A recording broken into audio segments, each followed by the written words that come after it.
السلام علیکم، میرا نام ہے ارشد عالم. آپ دیکھ رہے ہیں گلوبل انصاف پی کے. ویڈیوز آپ کو پسند آ رہی ہیں تو لائک کریں، کمنٹس کریں، شیئر کریں، اور سب سے بڑی بات چینل کو سبسکرائب کریں. بہت ضروری ہے تاکہ آپ کو نئی تازہ صورتحال سے آگاہ رکھ سکیں، اور بیل آئیکن کو لازمی دبائیے تاکہ موجودہ صورتحال جو ریجن میں ہمارے چل رہا ہے، جیو پولیٹکس اور ہماری انٹرنل پولیٹکس کے حوالے سے، اس سے آپ باخبر رہیں. تو چلیں ویڈیو شروع کرتے ہیں. ایران کی موجودہ جو پولیٹیکل تنازعات، کنفلکٹ اور اس کے نتیجے میں اٹھنے والے اقتصادی اکنامک طوفان کا تجزیہ اگر ایک نظر سے کیا جائے تو یہ صاف ہے کہ ہمیں گلوبل سپلائی چین کنٹیجن کے مہانے پر کھڑے ہیں. یہ صرف ایک خطہ زمین ریجن کی جنگ نہیں ہے، بلکہ یہ ایک ایسی انویزیبل ٹیکس ہے جو ہر عام آدمی کی جیب پر اثر انداز ہوگی. اس کا تفصیلی اور باریک بینی سے کیا گیا تجزیہ آپ کے سامنے پیش کرتے ہیں. آئل صرف گاڑی چلانے کے لیے نہیں ہوتا، یہ ہر ایک اس چیز کی بنیادی ضرورت ہے جو آپ تک پہنچتی ہے. ایران اسٹریٹ آف ہارموز پر اثر رسوخ رکھتا ہے، جہاں سے دنیا کا تقریباً 20% کروڈ آئل گزرتا ہے. اگر یہ رستہ متاثر ہوتا ہے تو ٹرانسپورٹ کوسٹ میں اضافہ، کوسٹ پش انفلیشن کو جنم دے گا. ریجنل امپیکٹ: پاکستان جیسے ملک کے لیے جو اپنی انرجی کا بڑا حصہ امپورٹ کرتے ہیں، یہ تباہ کن ہے. جب پیٹرول مہنگا ہوتا ہے تو کسان کے ٹریکٹر سے لے کر شہر کی منڈی تک ہر چیز مہنگی ہو جاتی ہے. جب را مٹیریل اور انرجی مہنگی ہوتی ہے تو کمپنیز کا پروفٹ مارجن سکڑ جاتا ہے. پروفیشنل اس صورتحال میں بزنس دو کام کرتے ہیں: یا تو وہ قیمتوں کا بوجھ کسٹمر پر ڈال دیتے ہیں جس سے ڈیمانڈ گر جاتی ہے، یا وہ ریٹرنچمنٹ، لے آف شروع کرتے ہیں، یعنی لیبرز کو، اسٹاف کو جو ہے وہ کمپنی سے نکالنا شروع کر دیتے ہیں. ہماری انڈسٹری پہلے ہی ہائی الیکٹریسٹی ٹیرف سے جوجھ رہی ہے. مزید گلوبل شاکس کا مطلب ہے ٹیکسٹائل اور مینوفیکچرنگ سیکٹرز میں مزید بے روزگاری.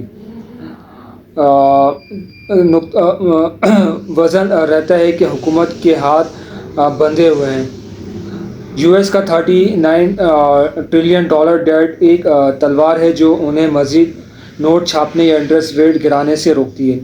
پاکستان پر IMF کا دباؤ ہے کہ وہ سبسڈیز ختم کرے. اگر گلوبل مارکیٹ میں تیل، آئل مہنگا ہوتا ہے تو حکومت کے پاس عوام کو ریلیف دینے کے لیے فسکل اسپیس بالکل نہیں ہوگی. ہم ایک ایسے ڈیڈ لاک میں پھنس چکے ہیں جہاں کوئی آسان راستہ نہیں. اسٹیگفلیشن کا مطلب ہے اسٹیگننٹ اکنامک ترقی جو ہے وہ رک گئی ہے. اکانومی جو ہے وہ آپ کی رک چکی ہے. ہائی انفلیشن، مہنگائی، یہ کسی بھی اکانومی کے لیے کینسر کی طرح ہے. اگر سینٹرل بینک انٹرسٹ ریٹ بڑھاتے ہیں مہنگائی روکنے کے لیے تو کاروبار ڈوبتے ہیں. اگر گراتے ہیں تو کرنسی کی قدر مزید گر جاتی ہے. دنیا بھر کے سینٹرل بینکس، چائنا، رشیا اور حتیٰ کہ مڈل ایسٹ اب US ٹریجریز کے بجائے گولڈ جمع کر رہے ہیں. یہ ڈی ڈالرائزیشن کا آغاز ہے. جب ڈالر کمزور ہوگا تو پاکستان جیسے ملکوں کے لیے اپنے فارن لونز واپس مزید مشکل ہو جائے گی، کیونکہ ڈالر کی سپلائی کم اور ڈیمانڈ زیادہ ہوگی. گولڈ کا ریکارڈ لیول پر پہنچنا اس بات کا ثبوت ہے کہ بڑے کھلاڑی انویسٹر خطرے کو بھانپ چکے ہیں. کے شیپ ریکوری کو جنم دے گا. یہ کرائسس جو ہے وہ کے شیپ ریکوری کو جنم دے گا. لو انکم طبقہ اپنی آمدنی کا 60 سے 70% حصہ صرف خوراک اور بجلی پر خرچ کرتا ہے. جب یہ چیزیں 20% مزید مہنگی ہوتی ہیں تو وہ سیدھا پاورٹی لائن کے نیچے چلا جاتا ہے.